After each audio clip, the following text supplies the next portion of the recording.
All right, let's watch some people that may or may not have taken matters in their own hands. This video was made possible by CuriosityStream. And because you on you the other weekend? To go back to them. They just go like it. And I'm like it. Right? And then this Hasan guy, man, I swear, you know Hasan's like pretty good with like talking or whatever normally, right? He's pretty good with like, you know, he's like socially apt. This motherfucker says, he says it. Out loud, really loud, he says it. He says it. Yeah. Anyway, yeah. Anyway. And he says nothing, right? So I'm like, oh man, she knows this is fucking, she knows this is just cringe now. This entire thing is just cringe. This is just fucking weird. Okay? And he says, yeah, I guess I'm just shell shocked or whatever. To go back to him. They just go like, How is anyone in this chat supposed to understand what this is? it's time to go fucking party, dude. Because I you guys listen, believe it or not, okay? I'm kind of a socially not like fully there type thing, but I love partying after doing cool shit. That's why you have to go party. He explained, you do that all the time? No, I do say, anyway, but talking about when Adept came over, what is this bridge you have with XC made of? Listen, I'm a very understanding person, and what XQC did to me ultimately was unacceptable. Wait for the podcast to come out. We have talked about it in detail during the podcast. It doesn't matter ultimately, okay? We're not like besties or anything like that. He accuses you of sexual assault. You're still buddy with him. How? I am not going to be non-cordial with peers. It's not that you can say it's content over everything. You can say it's fake. Whatever you say, it doesn't matter. Okay? But I'm always going to be cordial. He did not accuse me of sexual assault. He accused me of something that he understands is false. Something that he also admitted he understood was false and that it was bad and wrong.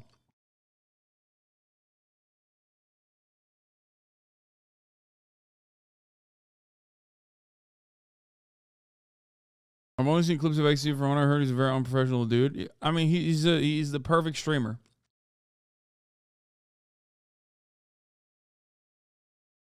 He brought you into the scenario for no reason. No, he weaponized it. He did. But ultimately, we are still... He was talking about when Adept walked into the house and he told her where the bathroom was. Yeah, no. First of all, Adept knows where the bathroom is. And so does XUC. They stayed with me. Okay? In the past. Did you cover the new Herschel Walker drop? No. So why did he wait for the podcast to admit it? I don't know.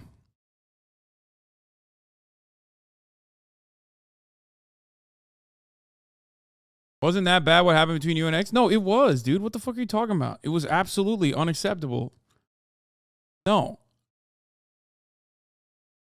It was. Us having an argument about like, you know, me telling him he's a bad person or whatever for the shit camp stuff, something that he admits to, by the way, is that stuff is fine. Like, we can have a conversation about that all day, every day. The Adriana Lee thing of him accusing me alongside Trainwrecks of like downplaying sexual assault accusations was not. And ultimately, I'm always going to still maintain a decent relationship with my peers no matter what happens, okay? You guys don't understand he has money so he can be instantly rehabilitated? I didn't say that.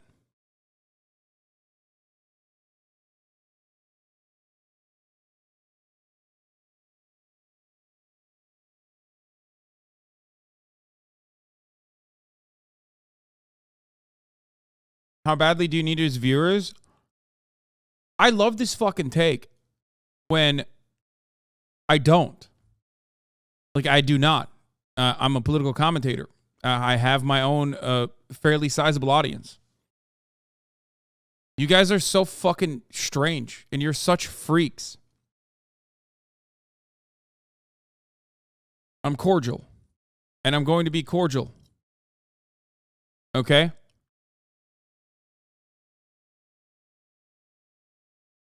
XQC's audience, for the most part, still probably hates me. Okay? Only time will tell.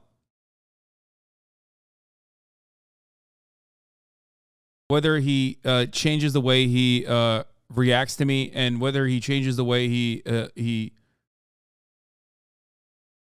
will deal with matters that pertain to me.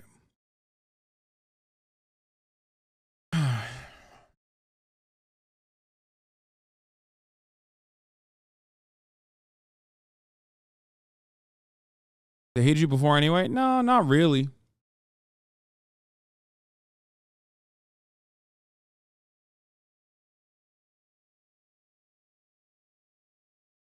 At least on Reddit, it's pretty split on you.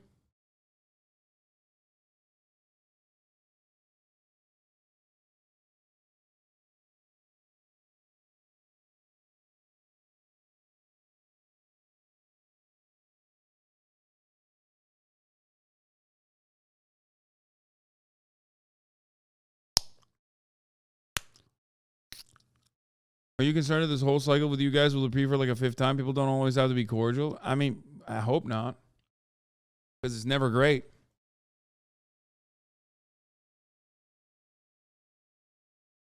But I think everyone that says like, you want streamer drama, you hate streamer drama, you're done with streamer drama, it doesn't seem like it. There's a lot of things. Okay, we go to a good conclusion. Okay, like it's like a bridge restored type thing. Because I understand that there's some things that I did that were wrong on their own. When it came down to the me and him portion of the problems, it was fine. Does that make sense? Like I don't have an issue with him and myself talking about dumb shit like shit camp or whatever. Do you know what I mean? Like I'll duke it out with him on shit like that all day, every day. And that is precisely what I said on the podcast as well. What I do have an issue, however, is with him weaponizing certain memes and weaponizing certain things that he just like repeats as a joke when he knows full well that that is not the case. And we talked about all that.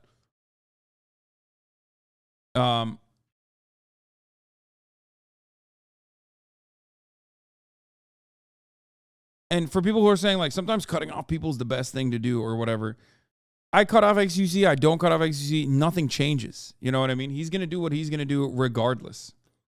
Okay?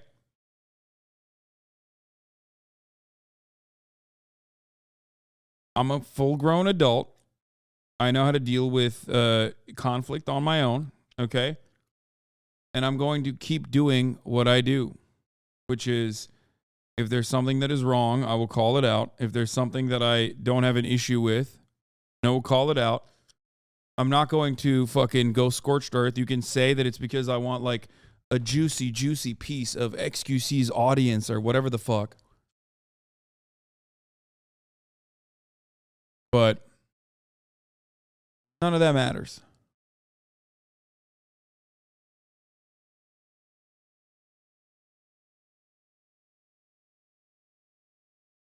When's the podcast going to be out? I thought it was supposed to be out today, but unfortunately it's not because there was issues. People are apparently mad at you and Ludwig making you or Maya Higa jokes. The parasocialism is off the charts. Yes, because people don't understand the relationship that Twitch streamers have with other Twitch streamers. Like when I'm talking about Maya, when I recognize that Maya did something wrong, that doesn't change my overall perspective of Maya in general because I know Maya personally. Okay? As I also described numerous times. I think Maya is a good person overall that fucked up and did a bad thing. Something that she recognizes is bad. I can make a joke about it. I can make light of the situation. Because I still know Maya personally. And so does Ludwig. Okay? You ended her life, bro. Yeah. We're gonna watch Art robbery video in a second.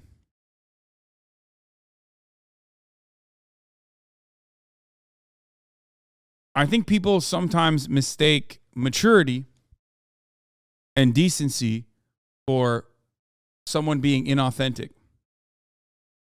If I was inauthentic or fake, I would lie if I thought that Maya did something wrong and then refuse to admit it, refuse to recognize it. Okay? You can consider that to be a weakness, but I'm 31 years old. This is how I choose to conduct myself. Okay? I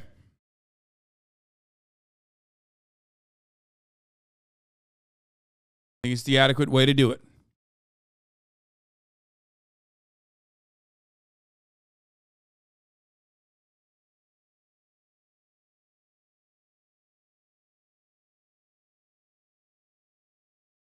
Bush was rehabilitated. Yeah, dude. Maya Higa and George W. Bush are, they've committed crimes that are the same.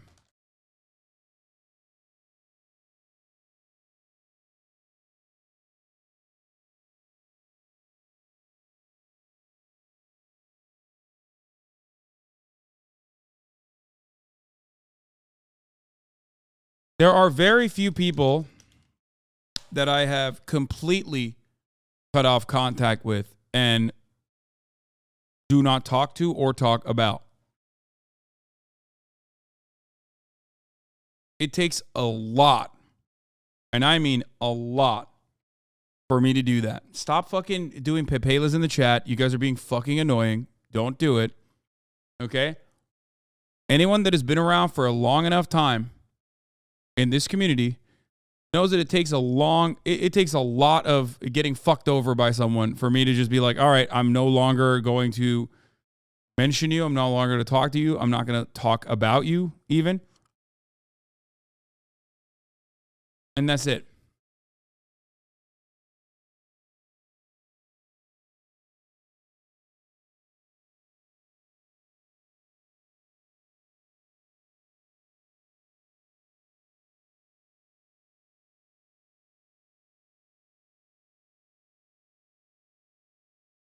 And even them,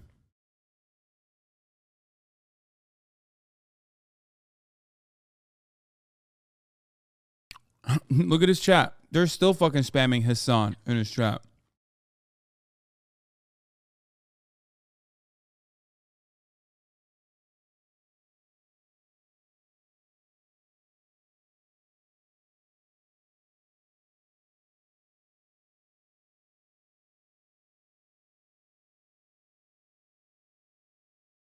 Bro, this guy's only said the weirdest shit in the chat so far. Take a second off.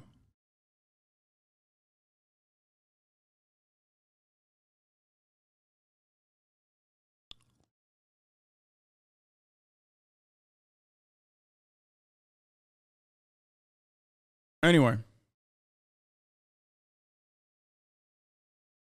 If I was a fake person, I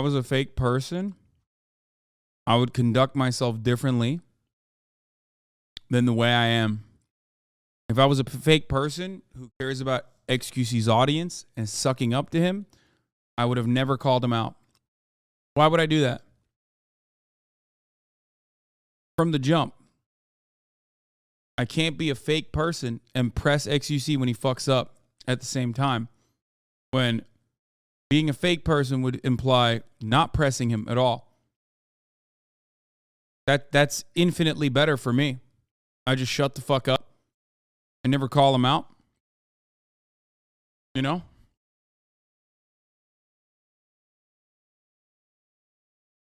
That's how it will work. The only time I'm fake is at the top of the hour, when there's a 60-second ad break. And if you no longer want to see those ads, you want to be a real one. If you don't want to see those fucking ads, all you need to do is subscribe. Which you can do for $5 or for free. with the Twitch Prime by connecting your Amazon Prime account to your Twitch account, where you get 1 free Prime subscription a month.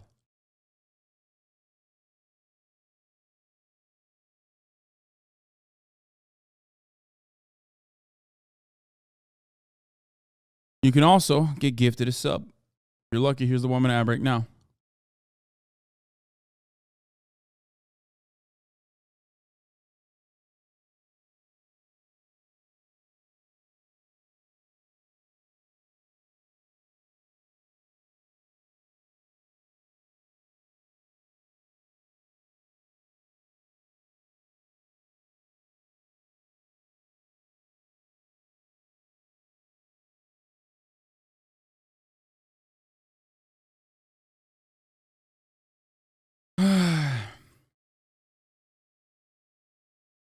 How's the car? What are your thoughts after having it a few months? I love it.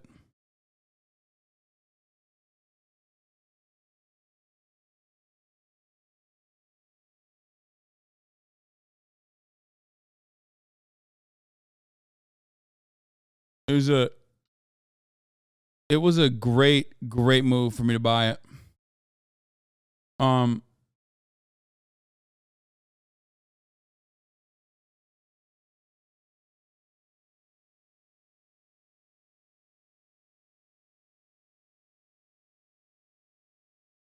Is it true that you are gaming with Uncle Foos and Ray later? Yes, Spooktober is here. I will be playing a scary game that they chose. Car is not too small for you? No.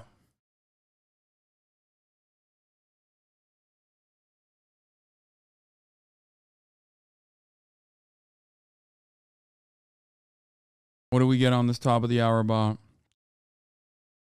Oh my God, 144 chatters. Ready this ad segue? A 4.81 out of 10. Today's best is 7.9. Good attempt, Hossie. God damn it. Like, I'm like, yeah, we're gonna reach a conclusion when it comes down to me and him. Right? And then they're like, oh man, we're gonna, okay, we go.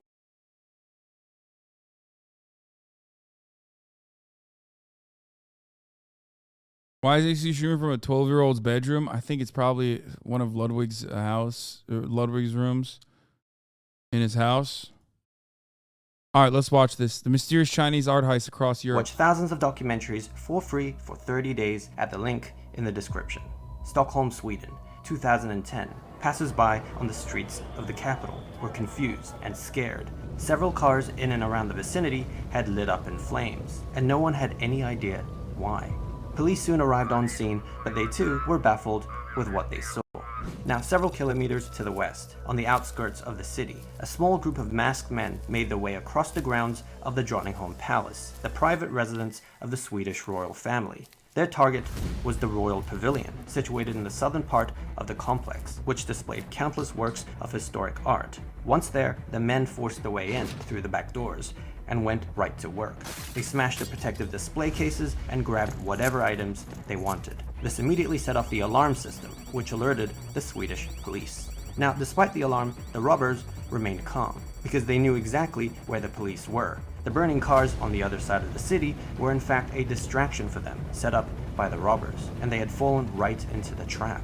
Still, the police raced towards the crime scene, but by the time they reached the Royal Pavilion, the place was empty. The robbers were in and out in less than 6 minutes. Upon inspection, sculptures, chalices, plates, and teapots, all invaluable items, were now missing from the permanent state collection of art and antiquities. And this wasn't just a huge economic loss, but a cultural one as well. It was later found out that after fleeing the pavilion on mopeds, the robbers made their way to a nearby lake, where they were then picked up by a white speedboat. That's crazy. Every part of this is such a movie, bro. Holy shit. So from this point, the trail went cold. Despite this, authorities remained relatively optimistic, as in situations like these, items tended to be recovered sooner or later. Very few people are actually prepared to handle such high-profile works, as the pieces are often too difficult to sell. But what the authorities failed to realize at the time was that the culprits were no ordinary criminals. Little did they know, the Drottningholm heist was just the beginning. 5 months later, in Bergen, Norway, masked men descended from a glass ceiling into the Coda Museum, grabbing vases, imperial seals, and more. In 2012, in Durham, England, thieves broke into a museum at Durham University, stealing high-value porcelain sculptures and bowls. That same month, the museum at Cambridge University was also hit. And in 2015, in Paris, France, intruders smashed their way into the Château de Fontainebleau, the exquisite former residence of the French monarchs, with more than 1,500 rooms full of treasures, making out with artifacts so rare they were considered the masterworks of the royal chateau.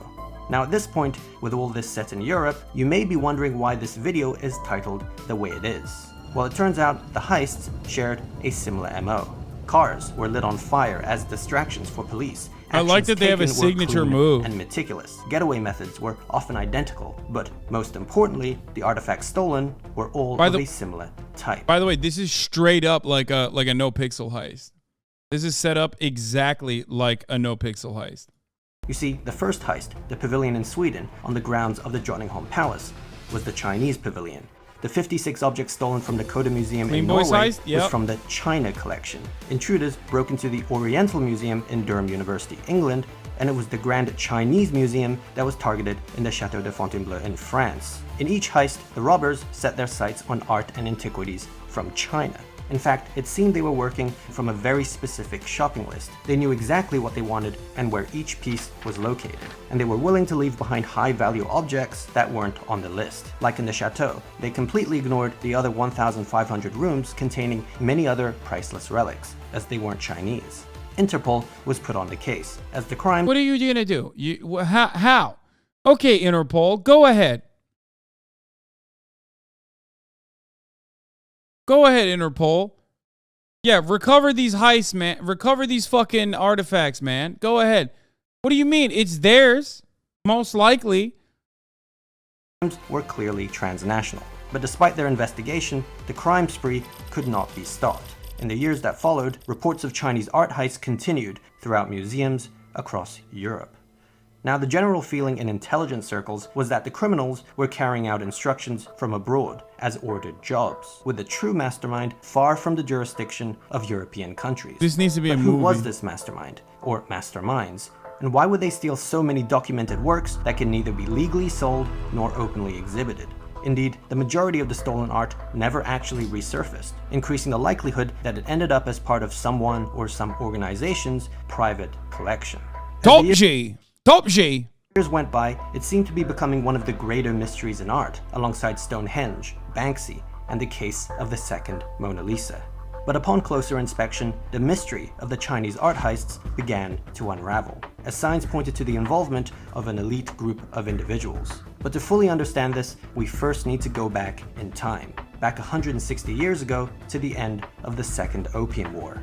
Beijing, 1860. British and French troops marched— Oh, the Swedish Job was one component of this. No, we watched the Swedish Job. Remember? It was only one component of this. I don't think this is the one. This is a failure, too.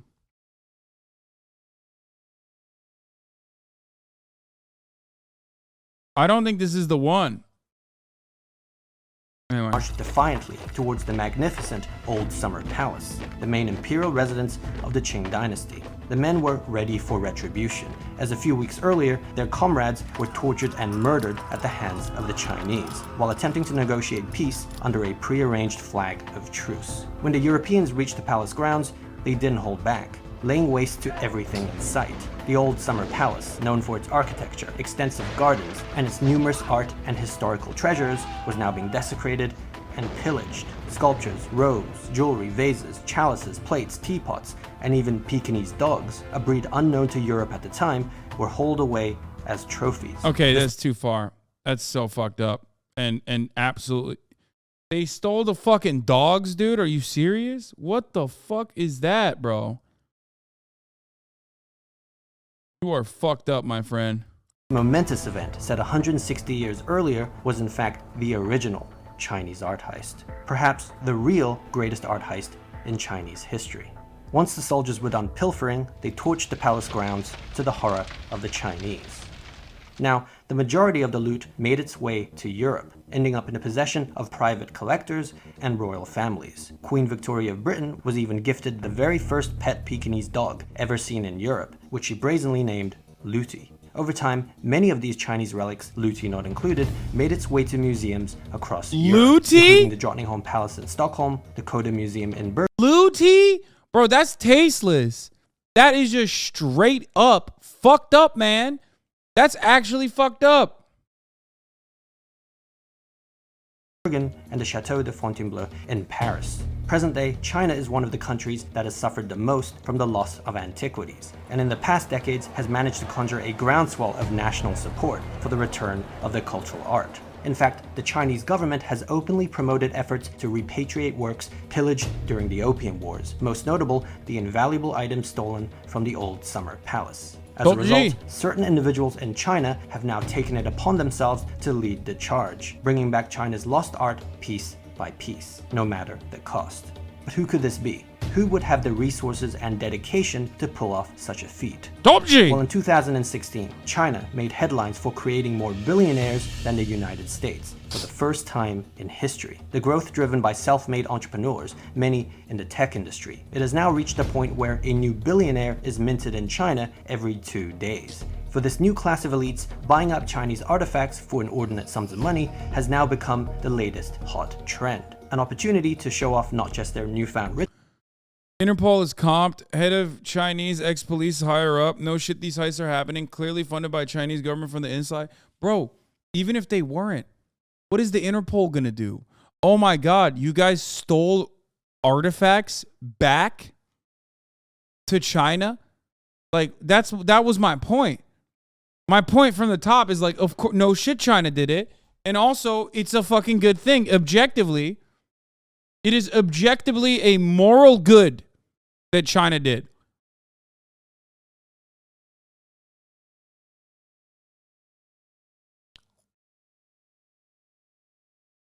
It is, I'm saying that unconditionally. I think it was a good thing that they did. You can say it's the law. It's the law. It's the law, mate. What about legality? Nah, fuck that. They're literally recovering stolen artifacts. Riches, but also their fervent patriotism. After all, the fate of the nation's plundered art from the royal residence of what was China's last dynasty has been a focal point of national pride.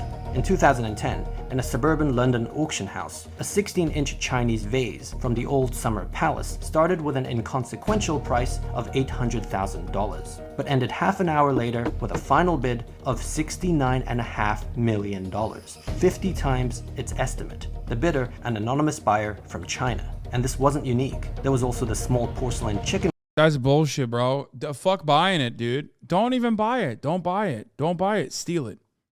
Cup, which sold for $36 million, and a Tibetan silk tapestry, which sold for $45 million. But just swooping in and purchasing artifacts left and right isn't always possible. In many cases, the most prized and rarest works of art never go up for auction. Rather, they're kept at Western museums or held in private collections. It's okay, they steal IP and tech. Brother, that is the cost of doing business with China. You're literally comparing imperial colonial loot to literally using their hyper-exploited labor force for manufacturing, knowing full well that they're going to take the IP. Yeah, that was a trade. What you're describing is trade for cheap manufacturing. But because you are so brainwashed by Western capitalist nation leaders that they have lied to you as they line up their pockets with the same additional profits that these companies have now made by firing your dad and your granddad and putting manufacturing overseas instead, knowing full well that they are going to take the IP. What do you think? Like these business owners, these American business owners are so stupid they still haven't figured out that like China is taking their IP? That's so crazy. It's been like fucking 40 years. They're like, oh, what? What's going on? Why didn't they move manufacturing immediately back domestically when they were like, oh, dude, they're stealing the IP there. Let's not do that. Dummy. That is propaganda. That is made so that you resent other working class individuals in China rather than the real reason why your grandfather no longer has a job and the real reason why there's no productive forces in the United States of America anymore. It's nobody's fault except for capital owners who were profit seeking and wanted to exploit the Chinese labor force, okay? Instead of the American labor force. What an insane lie. It's such a funny lie too, because it's like objectively, it's the easiest one to just immediately retort.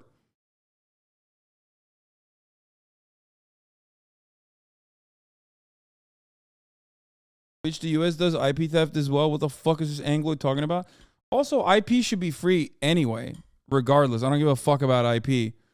However, even if you do give a fuck about IP, okay, let's say you care about IP. What are you, fucking Hewlett Packard? No, shut the fuck up. Why do you care about IP? Are you Mr. Micro or are you Mr. Soft? Okay, I don't understand. Like, which one is it? You're none of those things. You are not him, okay? It's another lie that's been told by Mr. Micro and Mr. Soft so you fucking feel like you have a stake in the ownership, okay? Fuck that. You didn't build it. You don't see anything from it. They've just lied to you and told you that it needs to be maintained. Okay? Yeah, you are Maya Higa. You are not Mr. Micro and you are not Mr. Soft. You are not Mr. Hewlett and you're not Mr. Packard.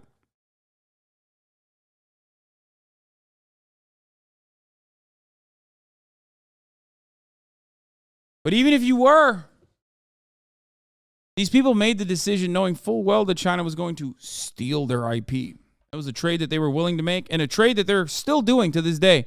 So anytime someone talks about IP theft in China, remember, bullshit. Fucking bullshit. Everyone's making out like a bandit. So what happens when all legal avenues have been exhausted? Well, there is the idea that some Chinese billionaires are funding free agents to retrieve these museum works. And instead of putting these dubiously acquired treasures up for display for all to see, are understandably hiding them away in Europe shouldn't have stolen Chinese antiquities, but is it really just for a Chinese billionaire to hoard them in a private collection? Brother, there's no such thing as a Chinese billionaire without state supervision, okay? If a Chinese billionaire personally commissioned art heists like this, it's being done at the behest of the Chinese government. What are you talking about? What is a Chinese billionaire? A Chinese billionaire, you know what a Chinese billionaire is? A temporarily billionaire man until the CCP decides you no longer deserve it.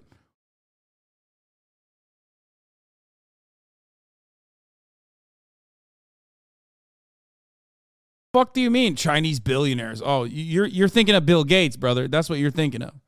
No such thing. That doesn't work. It doesn't work that way out there, okay?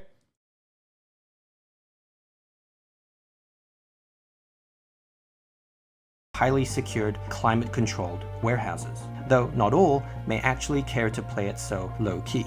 Because with Chinese laws, from theft to intellectual property, being very different from the Western world, the aforementioned issues of selling or exhibiting these high-profile stolen works may not be so problematic after all. There's also the justification many have that since the items were initially stolen from China, it can't be considered a real crime. And by now returning the artifacts to its homeland to be displayed, they are somehow aiding its liberation.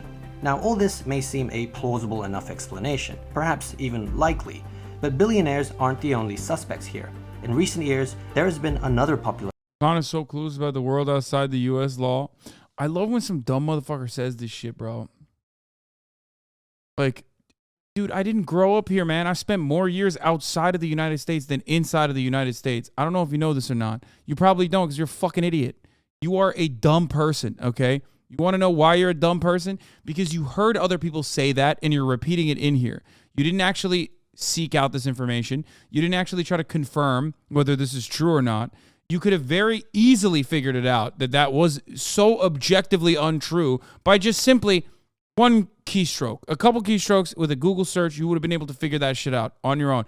But because you're a fucking petulant little sheep, okay, vermin, the dog shit that I accidentally step on, you just, instead of confirming your suspicions, doing any meaningful research whatsoever, decided to just come in here and just Repeat exactly what you've heard from some other petulant, limp dick, pasty ass, dumb fucking YouTube essayists. Okay?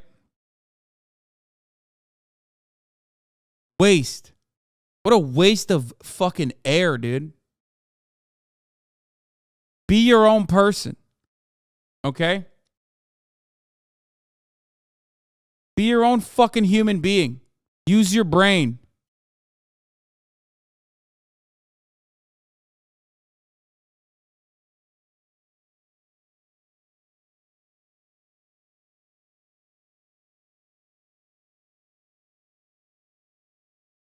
Idea circulating, one that puts the culpability on an entity far greater and more powerful than Chinese billionaires, and that's the Chinese government. Yep. The implication being that China itself is the one ordering the thefts from Western. That chatter is Heartstruck bronze in every game I can see as well. Go game, you dumb fuck. Dude, I love Michael. Holy shit. Michael's like, go game, you dumb fuck, living in Cherry Hill, New Jersey. No, I'm just kidding, by the way. That's not real. That's not real. I was just making up a place. Do not misunderstand me. It's a joke, but it's like also, it's not a real dox. It's also like, he'll be like, your mom is cheating on your dad, by the way. I found out.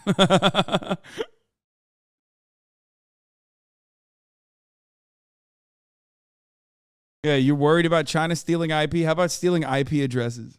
Museums, and that they are in fact the buyer of the stolen relics. After all, China's Communist Party has already made it clear that they want their art back, with seemingly little care about the methodology of their return. Certainly, they've demonstrated no real concern or sympathy for the museum heists in Europe. And in fact, apparently, one of the items stolen from the Coda Museum in Bergen, Norway, is now openly displayed at one of China's international airports in Shanghai. Police in Bergen did attempt to follow up on this lead, but Norwegian authorities higher up didn't want to insult the Chinese with accusations, nor cause an international incident, and so did nothing. Though if the Chinese government is involved in all this, it would likely be through their most powerful and most impenetrable conglomerate, the China Poly Group. The state-run corporation started as an offshoot of the People's Liberation Army as their arms manufacturing wing, and has since evolved far beyond. Their varied pursuits now include not just the peddling of missiles and weapon systems, but international trade, real estate, and perhaps most unexpectedly, the buying and selling of art and antiquities. In fact, they run the third largest art auction house in the world, behind Sotheby's and Christie's. Of the company's headquarters at the new Beijing Poly Plaza, the New York Times noted the most unusual contrast of being able to buy a painting on the 3rd floor and a missile system on the 27th. Today, that's insane, dude. It's a one-stop shop, dude. Hey, sometimes you want to buy fucking small arms, sometimes you want to buy missile systems, and other times you want to buy recovered art. they have declared assets of $140 billion, over twice the GDP of Luxembourg. So could the China Poly Group be behind the Chinese art heists in Europe? Well, maybe. We already know they've been running a global information network to locate and reclaim lost antiquities that, as they put it, have been illegally robbed away by Western powers. I mean, it's not as they put it. It is the truth. Like China, hate China, doesn't fucking matter. It is the truth. You know what I mean? Like,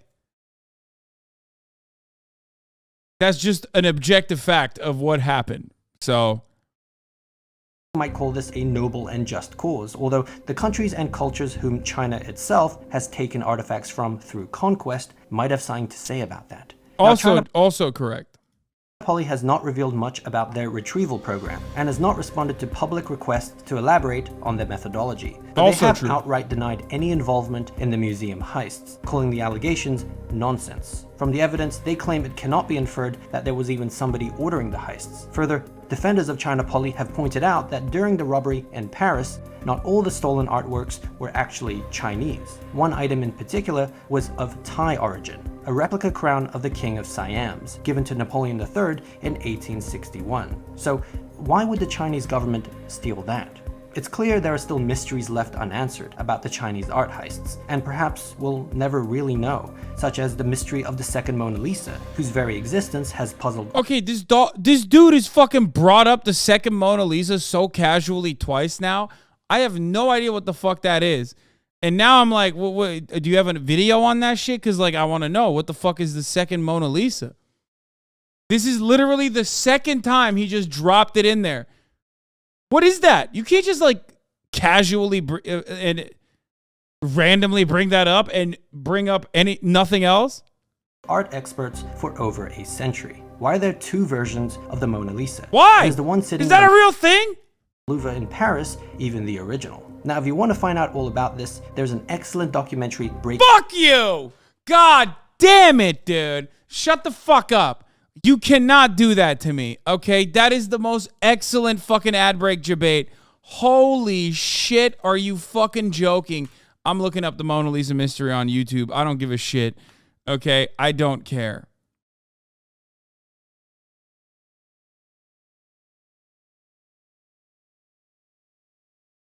That is so good. That's so good. What the fuck? Why'd he do that?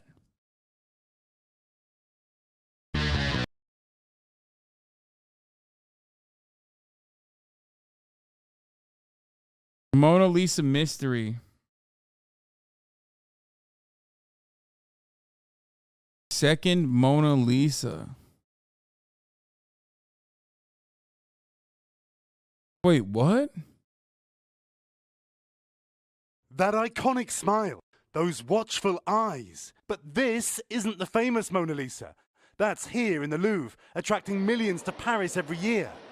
This controversial other portrait, so similar to Leonardo da Vinci's masterpiece, has long sparked intense debate.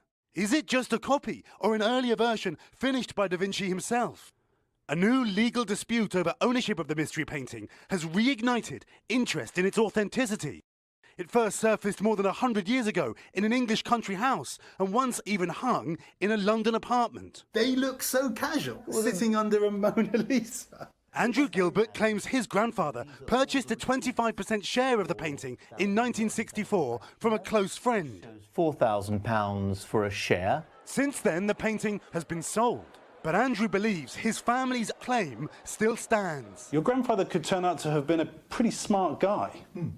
For the record, for people that don't know, they're like, "Oh, why is it a big deal or whatever?"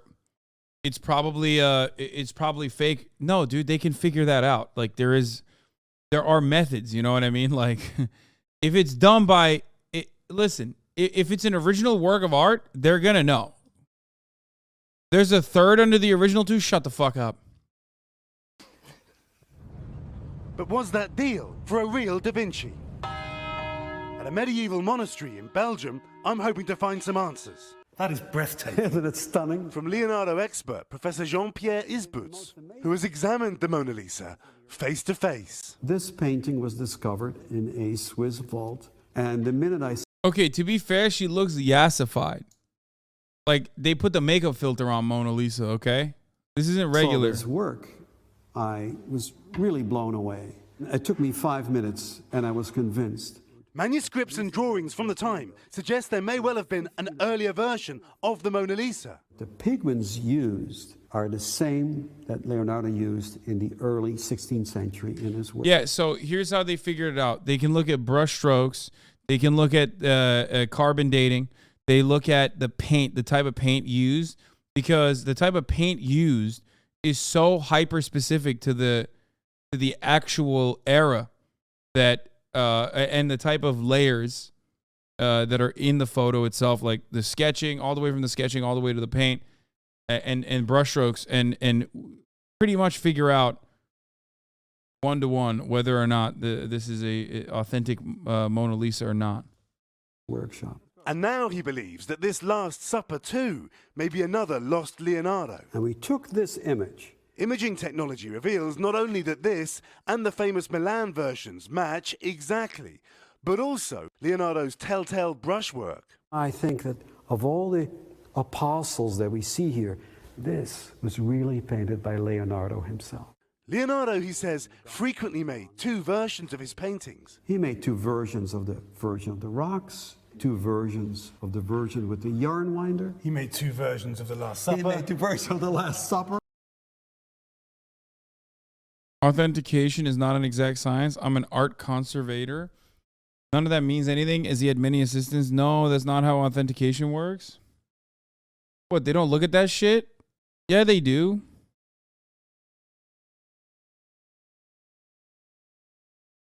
How does it work then? You just go look at it. I know. It just comes to you. How do you derive whether a painting is authentic or not? Everything I know about art is wrong, apparently, according to random chatter.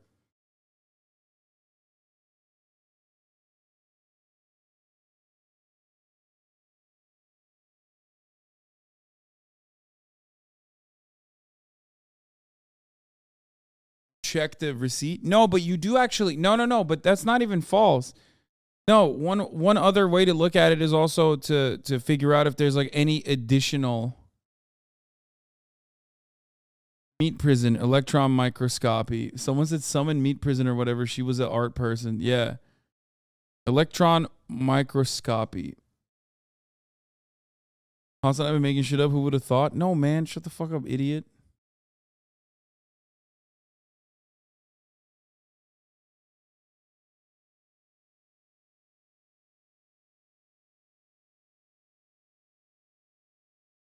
Just vibe check the painting. Yeah, you can't ever know if unless it's official, so it's all guesswork and like you said, evidence. Yes, and on top of that, they look at notes. They look to see if there's any other additional documentation revolving around the painting. Anyway. But Leonardo historian Professor Martin Kemp disagrees about the other Mona Lisa. What we see here are infrared images of the two pictures. He hasn't seen this Mona Lisa close up, but he says, Leonardo, we know, was a terrific fiddler with pictures, kept changing, he could always see possibilities, and this is the other Mona Lisa, and this really doesn't have the changes which would identify Leonardo. Back in Paris at the Louvre, this blockbuster exhibition is the greatest ever display of Leonardo da Vinci's work.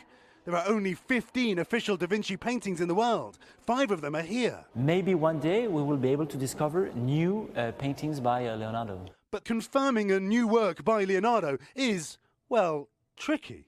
There are still some other paintings which are still at the center of a debate between specialists. There's so much riding on finding that painting. Is it difficult? Well, it's not easy.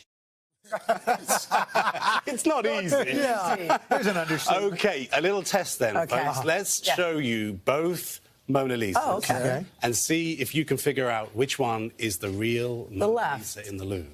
I go left as the one on the left. You're right, the one on the... That's the easiest game. It is unironically so different looking. Like, what? Wow, dude, that's crazy.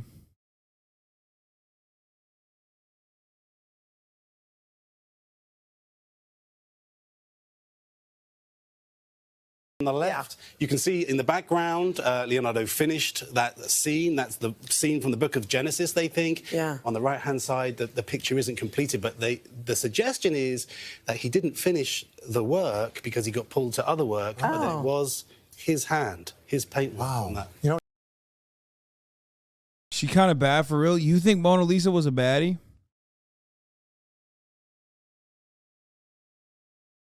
Do we think Mona Lisa was a baddie? I don't know. Maybe like I think it's more like Middle Lisa, but hey, what do I know? I think I'm tired of pretending she isn't. Chat will sit for any white lady, straight up. I think she's all right. I don't think she was a baddie.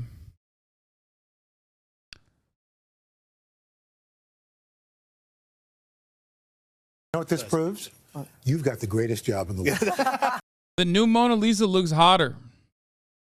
Oh my gosh. All right, here's fine. That's all I'm going to say. Okay, 10 great histories hidden in famous paintings.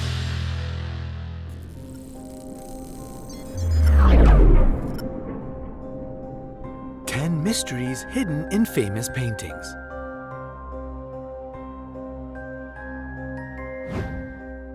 Do you love art just as much as we do? If yes, then this video will open up many exciting things for you. As you know, art is not just a source of inspiration, but a great mystery too. Artists often add unique little details to their paintings or leave messages that are impossible to notice at first glance. We've collected painting masterpieces with surprising secrets. At the end of the video, there's a bonus waiting for you, one of the strangest hypotheses about the Mona Lisa. Stay with us and learn the things that you never knew before.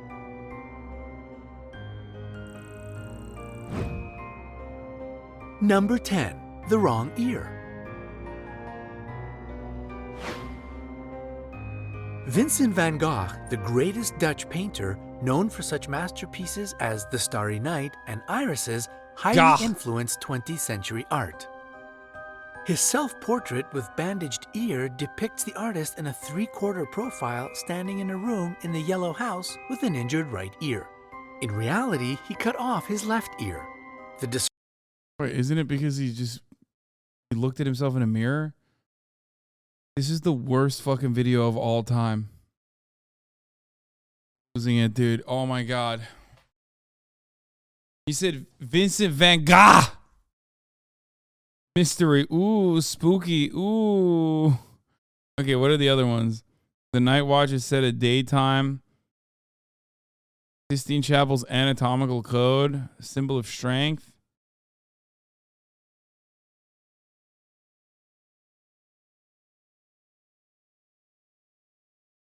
Yeah, this is such a Watch Mojo ass video, bro. What the fuck? Okay, let's watch the OTK Linus video. On the surface, I understand the appeal. System building looks like a pretty easy gig.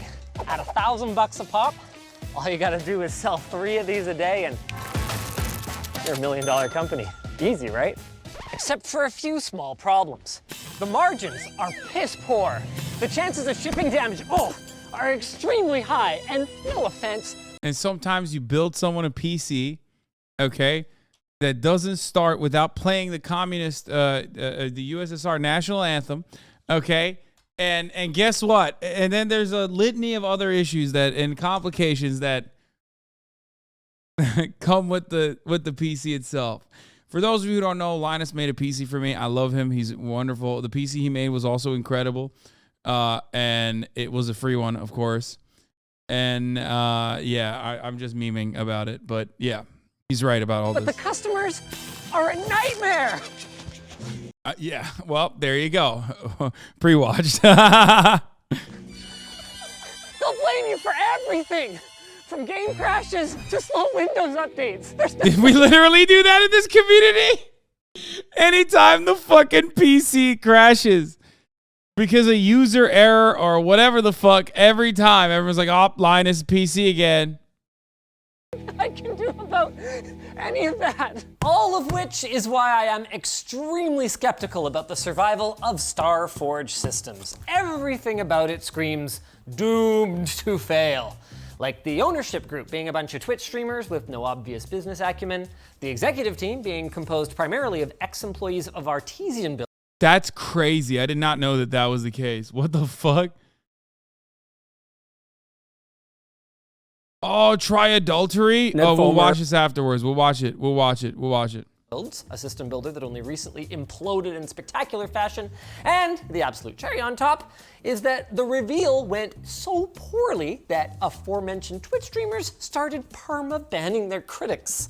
Of course, I am fully prepared to put my money where my mouth is and find out if I'm wrong. So, we purchased their Horizon Creator Edition PC, a system that costs $3,500 US. Is it a good deal? Is it well built?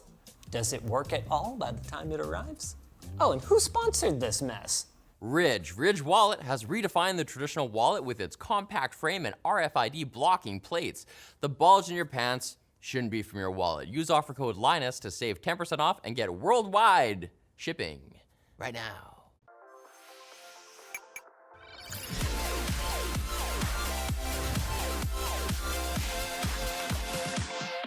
Not a great ad. Not a great ad segue. PCs in front of literally tens of millions of people, leading many of them to sensibly ask me why I don't sell the PCs I build. Seems obvious, right? Well, it's because it's a deceptively challenging business. Newegg screwed It's because he's a communist. That's why. And he wants everyone to have a free PC. it up on their first attempt. ABS was gone for years before it came back. Walmart royally screwed it up and doesn't seem to have recovered. And on that subject, NCIX screwed it up too, along with everything else too. So the road Starforge is walking is littered with the corpses of everyone else who has attempted to survive in this business long term. Just maybe they've got what it takes though. While we on Is this what Carl tried on yesterday, Hasan? Yes. This is exactly what he tried on yesterday. Sorry. unbox the system, let's talk a little bit more about the Starforge Systems team. It was created by a collection of Twitch streamers, notably Moist Critical and One True King Network, which includes Asmongold, Mizkif, and a number of other notable streamers. This video was shot on September 14th. A week later, news came out which accused Mizkif of encouraging the cover-up of a sexual assault allegation against one of his friends. OTKA has announced that they are waiting on the results of a third-party investigation into his actions. It is unclear at this time that if he will remain associated with OTK and Starforge moving forward. Jesus Christ. It's going to be run by the ex-COO of Artesian Builds. For those of you who aren't familiar with the different C-suite positions, the COO is the one that basically runs the show, but doesn't necessarily get to make all the decisions. So they certainly brought in someone with experience. However, that experience didn't help them with the launch, because there was immediate backlash to their high prices and supposedly terrible, were they terrible? Yeah. Oh, and terrible configs. And then, fanning the fire, the Twitch streamers perma-banned users that were critical of the PCs on their streams. Starforge Systems then responded by dropping all prices by $100, and they adjusted their configs based on community feedback. I mean, that's pretty smart, just crowdsourcing the actual work of configuring your computers. By the way, we took a lot of care to order this PC anonymously so that we wouldn't get any special treatment. I actually have no idea what I just got for $3,500 US. That's a lot. Oh wait, due to the controversy, we actually were refunded $200. And 4 weeks and 2 days later, this is what arrived. Right out of the gate, I will tell you that they are not using completely proper packing materials. Our logistics department informs me there actually was a second outer box, but unfortunately, it's already been picked up. Either way, double boxing is effective for both improving the resiliency of your package and making it less likely to be stolen, since apparently it was a completely nondescript box. So, good job, Starforge. Not quite as good as custom packaging, but a lot better than just counting on the case package. In fairness to them, absolutely nothing seems to have been damaged in shipping though, not even any bashed in screws, which can be a common one. This PC has apparently passed 3D Mark. Last I checked, 3D Mark is not actually a pass-fail test. It does issue a score, but I'm actually just being a butthead about that. That's a very valid way to burn in a system and make sure that it is functioning correctly and that its performance is within what's expected for that config. Props to Starforge Systems, by the way, for using these. These chemical expanding foam bags are not quite the best way to protect the inside of a system. That would be maybe the... It's so weird because, like, he did everything he is, like, criticizing. Like, he did everything right when he sent me the stuff. You know what I mean? Like, he literally sent it in a nondescript box. Like, he did all the things that he's talking about in here. As in, he did all the right things when he sent me. And obviously, he sent me the PC for free. He made it. So I know he's, he's with it. Acrylic braces or metal braces that builders like Puget Systems or Tier 1s include with their case designs, but given that they're using off-the-shelf enthusiast tier cases, this is about the best way to make sure that no matter what case they're using, all the little gaps are going to be filled in. With that out of the way, I guess we can take a little bit of a closer look at the system. There's no 1090, it's a 3080. What the fuck are you guys talking about? Using 3 Deepcool 120mm fans at the bottom. Or a 3090? Bottom to top airflow configuration, that's valid. Top mounted radiator. Guys, no one is selling a fucking... What are you talking about? That's just stock footage. You're just showing B-roll, dude. No one is paying for that. That's insane. Meaning that our pump is at the lowest point, so from a longevity standpoint, it's a nice to have. I would have liked to see little peels like this probably pulled off, since there's no need for the customer to remove that, but that's a nitpick. Oh, that's fun though, I like them. I don't know. This 4-pin is not quite seated. That clip's not fully engaged. It's probable that the system will work, but if I pull on this, you can see it's not actually secured in any way. Oh my God. Oh no! This other one has half of it not engaged either. Okay, that's not good. You got to make sure the clips are engaged, guys, especially if you're going to ship the system. I want to make it clear that I'm not approaching this skeptically because it's Twitch streamers doing it. I'm approaching it skeptically because I know how easy this business appears to be, and yet how many little things Are you still friends with Miskiv, or did you completely abandon him like you guys were never friends? My favorite thing that has happened in like serious accusations and the way that people are dealing with it is like Twitch chatters literally fucking demanding. Just wondering, bro. Okay, well, here's a permaban for you, okay? Wonder what you are doing. Wonder what steps you took in your fucking life that got you to a point where you are literally fucking like demanding answers, okay? Keep wondering about that, but also wonder why you drama bait so you can farm some fucking Reddit karma. Wonder how many fucking streams you've actually gone to asking similar questions. Hey, Hasan, I legitimately don't know. Have you spoken about Miskiv? Of course I have. What the fuck? very difficult to get right. 24-pin is seated correctly. USB 3, other more different USB 3. Cable management, actually, I would say is a strong A-. Oh, actually, this is tucked in. I'd give it an A on the front. I haven't looked at the back yet. Not bad. This case hides cable mess well, though. Whoop! Though, any points that you assign for the case, you know, is points for the SI. They picked the case, didn't they? Okay. Courtesy connector for a future GPU upgrade. Actually do like to see that, even though it's a modular power supply. Extra cables, stuff is the hard drive cages. I'm fine with that. EVGA 850G6. Yeah, perfectly good power supply. I would expect to find it on more like $1,700 computer. What am I gonna find when I dig deeper? Let's take a look at the included accessories at any rate. Wait. Did they just attach? Hold on a second. I thought they specifically left a courtesy PCIe GPU connector. Did they just attach all of the cables to a modular power supply? These are courtesy cables.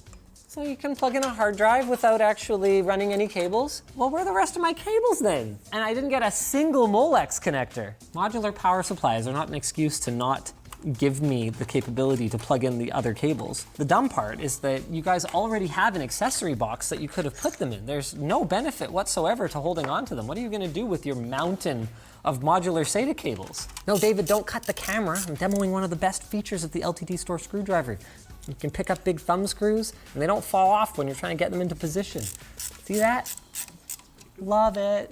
LTDstore.com. Wi-Fi antennas, power cable, yes.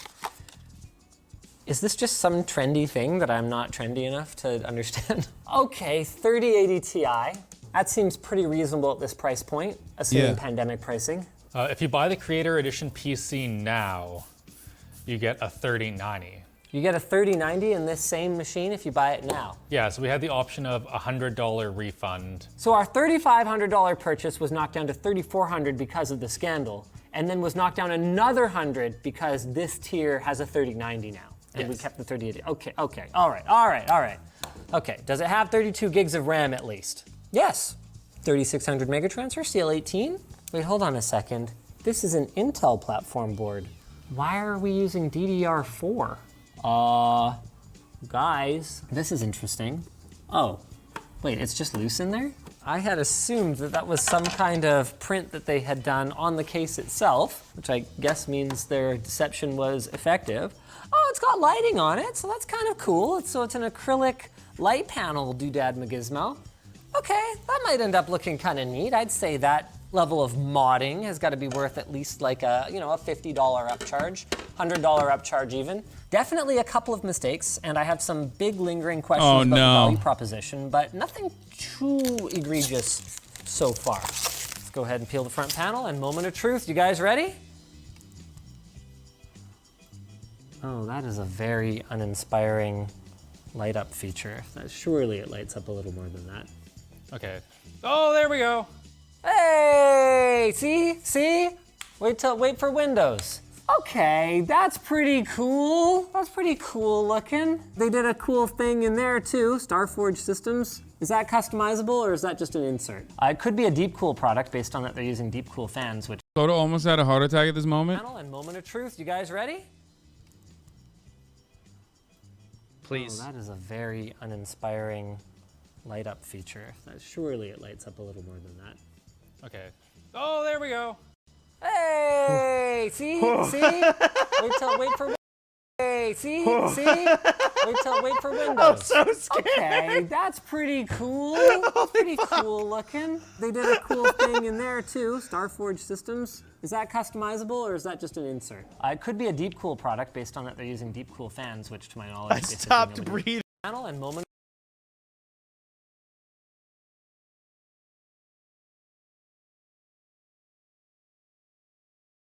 Which to my knowledge, basically nobody... Is this just paper?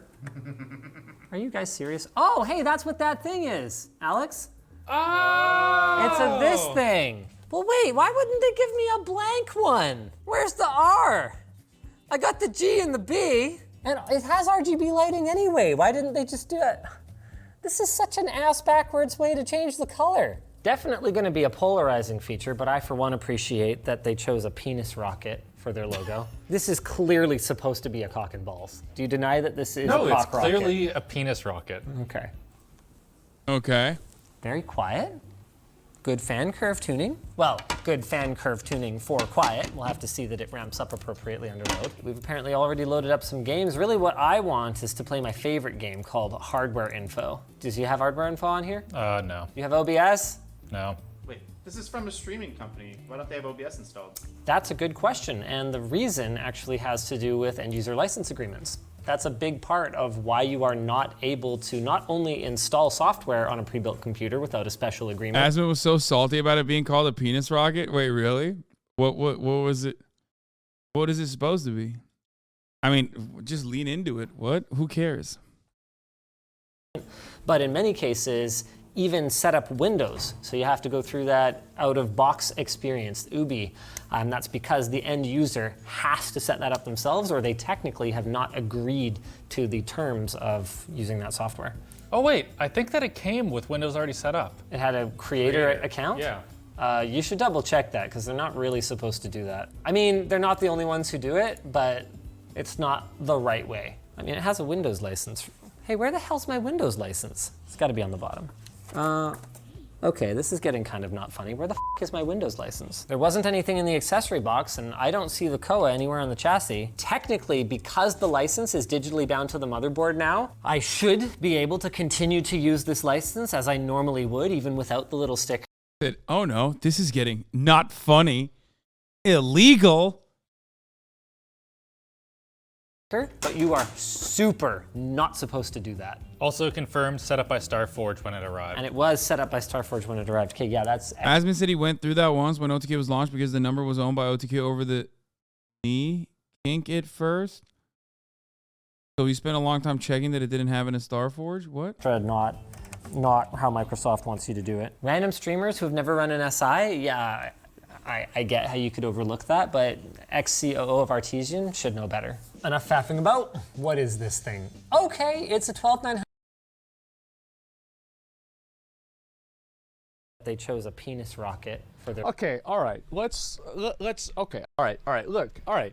So here's okay. All right. Look. The thing is, if you go and you all right, look, just 1 second. If you look at this, it's not a fucking dick. It's just a hammer. It's like Thor's hammer upside down. It has nothing to... Oh, no. Dude, it's upside down, brother. It so looks like a cock and balls. Oh, it's definitely a cock and balls, dude. There is a cock and balls from like the below. You can even see the butthole, dude. To do with a dick. There's never, like, if you want this to be a dick, you can make it a dick. But you have to try to make it a dick. It doesn't just show up as a dick. It looks phallic. There are a lot of things that look phallic. A baseball bat.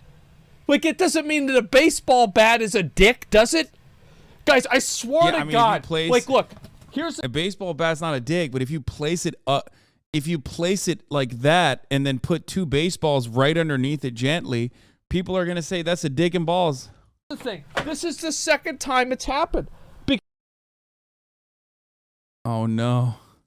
100KF. Really? At this price, you need to save $10 on the onboard graphics? Actually, that's one of the things that they changed. Now when you buy this PC, it comes with just the K because people got really mad that the creator PC didn't have QuickSync. Yeah, it does not have QuickSync. Yeah, okay. 3080 Ti, 32 gigs RAM. Okay, do they have XMP enabled? This is a good thing to check. Yes, we're running at 3,600 megatransfers per second. I just noticed something. Dog. Is he saying it's supposed to be a white supremacist symbol, not cock and balls? Wait. Dude, the Thor's hammer is not a white supremacist symbol at this point. Like, dude, that's insane, okay? That is insanity. I'm just going to call it out. We're going to move on. That is literally fucking insane, bro. That y'all... Dude, what the fuck? It's like one of the most popular fucking... It's not like a Nordic rune, okay? It's like saying the Bluetooth logo is racist.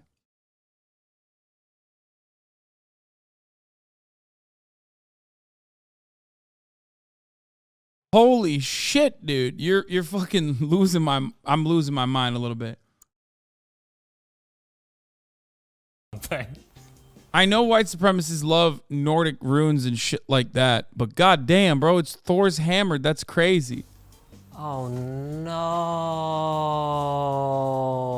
This light is supposed... Wait, is it possible that on this case they intend for this light to be a drive activity indicator? Let's check. It is possible that that was miswired or was intentional, thanks to Lee and Lee. It's also possible that Starforge hooked up the front panel indicator LEDs incorrectly. Power LED? Oh my God. The power LED is plugged in backwards. It won't affect the performance of the system, but there's just no excuse for it when the legend for what plugs into where is silkscreened right onto the motherboard less than an inch away from these headers. It's also a royal pain in the butt for the end user to try to fix this. And then hard drive LED, yes, is plugged into hard drive LED. So that is intended to be the hard drive LED. It's a constant blue illumination, and then it blinks red with drive activity. So it was only blinking red. Man, you can't be a professional PC building company and be bunging stuff up like that. I do still have questions about the thermal configuration of this machine. I would really prefer to see some intake right here. Normally this case would have a spot for fans so that you're drawing some nice fresh air in for the AIOs instead of relying on preheated GPU air. I can't fault the acoustics. Still quite quiet, all things considered. No complaints about performance either. I mean, 12900KF is a 12900KF, and it's hard to go wrong with a 3080 Ti. Okay, Penis Rocket Computer Company. After a couple of little errors out of the gate, although kind of embarrassing ones, I think it's time for us to take a look at what else is in the market and see how you stand up. While their system was in the lab, Starforge also responded to some of our other comments, first explaining why they feel being owned by Twitch streamers is a huge advantage for them. First, it means that their marketing costs are essentially zero. And second, that it adds a level of credibility to their company. That kind of sounds like the same thing to me. That's pretty much marketing. But I will admit that while Starforge has existed for only a couple of months, having streamers behind it means at the very least there are public personas who can suffer damage to their brand reputation if Starforge screws over their customers, and it means that they will have fairly deep pockets to keep the company running in at least the short to medium term. And from what I can tell anyway, they seem to be building towards doing everything properly in the long term. While they did... Good thing no controversies happen. I mean, goddamn, that's okay. I'm not gonna make jokes. I'm not. It's hard. It's hard. It's such an easy. Misgive would want me to make a joke there. You know what I mean? That's such an easy one that like, you know, what am I gonna act like Misgive wouldn't have made that joke? You know what I mean? He would have made that joke. He would have wanted that joke to be made.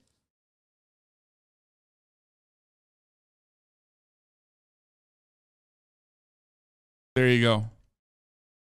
Kind of screw up the UBI. From what I've been told, Windows these days is typically a digital key with no physical COA required anymore, and they're currently in the process of being onboarded to the Windows SI program. So anything that needs to be changed there should be changed soon. As for the Artesian build stuff, well, I can't tell you everything they told me because it's still getting litigated and... You don't want to be telling Misgive acceptable joke? Okay, Misgive 2022. Not Misgive 2018. Okay, chill. I quote, "We don't want to give that man any more money." But the whole executive team for Starforge was already assembled and signed with OTK before Artesian imploded. And Nick, the CEO of Starforge and ex-COO of Artesian, got pretty emotional when we brought it up, saying that his wife had wanted him to leave for years, but he knew if he did, the jobs of everyone he'd hired would be at risk.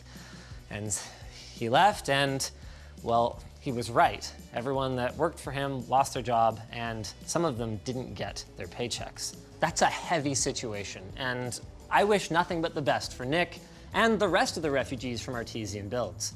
I'm not gonna bring them up anymore, but I'm also not gonna be giving you guys any pity points. You do need to figure out the QC errors that resulted in some of our connectors not being fully plugged in and some of them being incorrectly connected. We've provided the serial number and they say they'll be looking into it so they can help to fix their processes. You also need to be delivering a solid price to performance ratio if we're going to be able to recommend your system. And I have some great news for you guys. LTT Labs is finally set up enough to start testing systems for us. And the Starforge system here actually did pretty well. Compared to this system with similar specs, their performance was plus or minus 5%, which I guess shouldn't win them any awards. But when you compare them to the competition, where system integrators might forget or forego features like XMP, while the likes of Dell might give you a proprietary motherboard that has no expandability, or HP might have the power limit of your CPU set so low that it actually does have much worse performance, I think they actually do end up with an award here. Judging the value proposition, though, is a little bit more difficult. Obviously, when compared to a DIY system, Starforge gets crushed. We were able to build something with identical specs that cost, I kid you not, $900 less. In fairness to Starforge, that did include a recent price drop on the 3080 Ti, but even so, it was way cheaper. In a similar vein, we were actually able to build a system with a 3090 Ti rather than a 3080 Ti while still spending the exact same amount. No fucking way. How much was it? $900 cheaper? Only an idiot would pay $900 to say I want an OTK PC? No, me, dude, me, okay? Here's the reality. I have always bought pre-owned.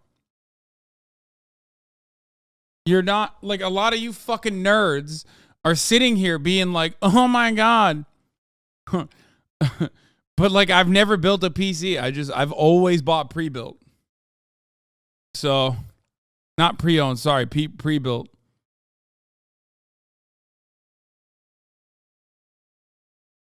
Asmin admitted that building your own is always cheaper. Yeah, I mean, everybody knows that. That's the funniest part about this is like, here's what it is, okay? Is the labor and the time worth it? For many nerds, it's not, especially because pre-built PCs that you buy from like CyberPower or whatever, iBuyPower, all these other fucking companies, they make it in a way so that you can't even customize it later on. You can't even take out the GPU sometimes and like put in a new one. It's fucking bullshit. That sucks. That certainly sucks. But it's like plug and play. You know what I mean? Your brother's literally an engineer. He's never built a PC, and I would not trust him. I'm gonna be honest with you. I trust them making satellites and stuff, you know, working with a team of other engineers. Do not trust them building my PC. I'll be honest with you. I don't. Just like I don't trust you with the top of the hour debates. Sometimes I got to do it on my own. I can't trust Chad to do that. At the top of the hour, there's a 6-second ad break. If you no longer want to see those ads, all you need to do is subscribe, which you can do for $5 or for free with a Twitch Prime. By connecting your Amazon account to your Twitch account, your Amazon Prime account to your Twitch account, you get 1 free Prime subscription a month. Okay?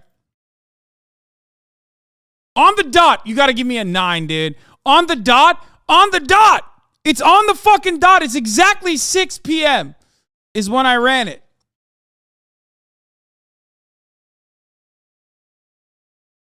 But like you said, it's plug and play. Exactly. It's worth it for me.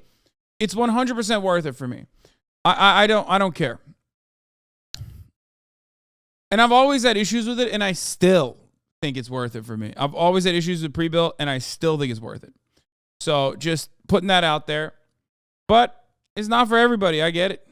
Especially if you know how to build one, and if you enjoy it. If you're one of those fucking nerds that's like, it's like Legos. Because so many fucking nerds on the internet are like, it's like Legos. You're so dumb for not building it. Like, I'm good, man. I'm good.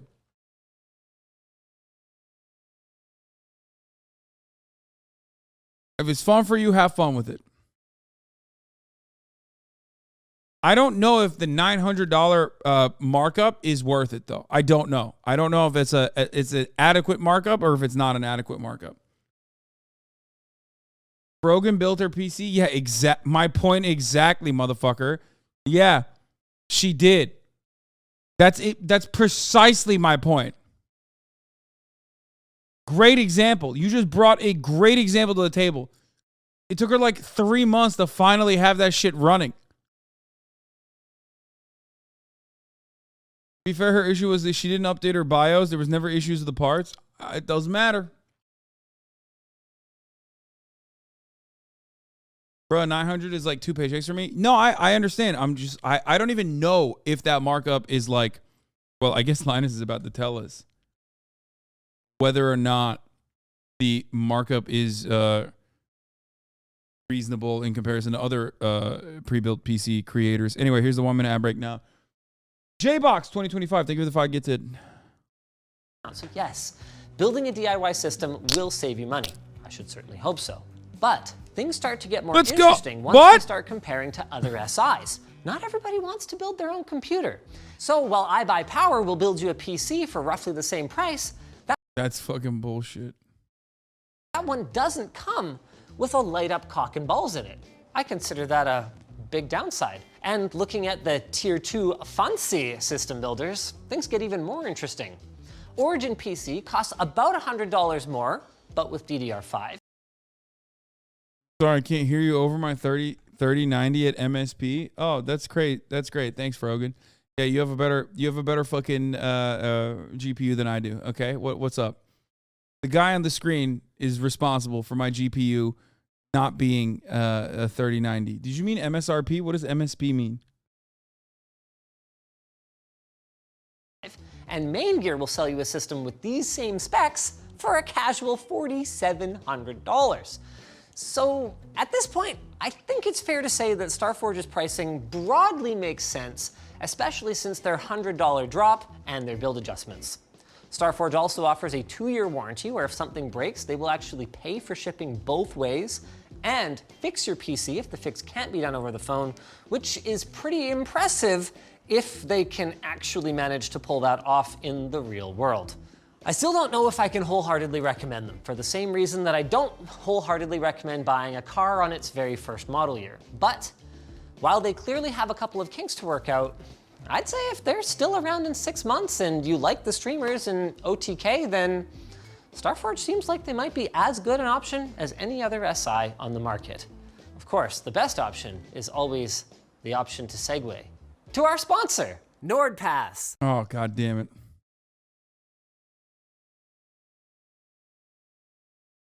Asmon's Reddit made alternate logos. My logo redesign. Yeah, just anything but dick and balls. I mean, that does make sense. Why didn't they do that? That actually is a better logo now. It does actually unironically look like a hammer. It no longer looks like a cock and balls.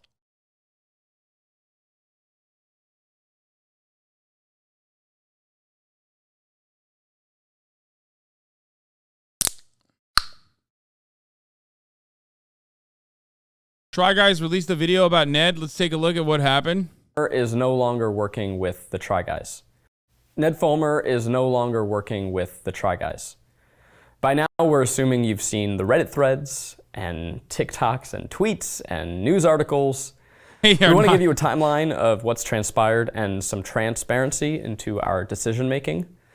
Throughout this video, there will be things that we want to say or go into further, but as I'm sure you're aware, there are some legal issues we have to consider as we go through everything. On Labor Day weekend, multiple fans alerted us that they had seen Ned and an employee engaging in public. Wait, what the fuck? Christian Walker? Every member of Herschel Walker asked him not to run for office because we all knew some of his past, every single one.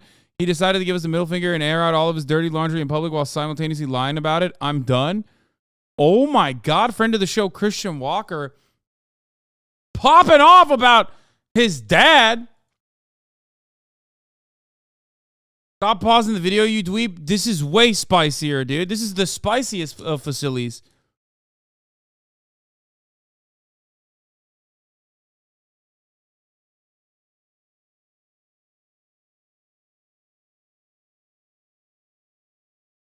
Christian Walker redemption arc, dude.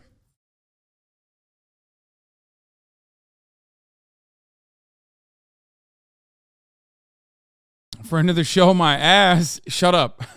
I'm using that as a meme. Didn't even know who their guys were before the cheating scandal, but it was on my timeline like Bill Clinton getting head in the Oval Office. Can the 12 black people in the chat that don't know who the fuck these guys are get a TLDR on who and why the fuck, what the fuck is a Try Guys? They're BuzzFeed guys.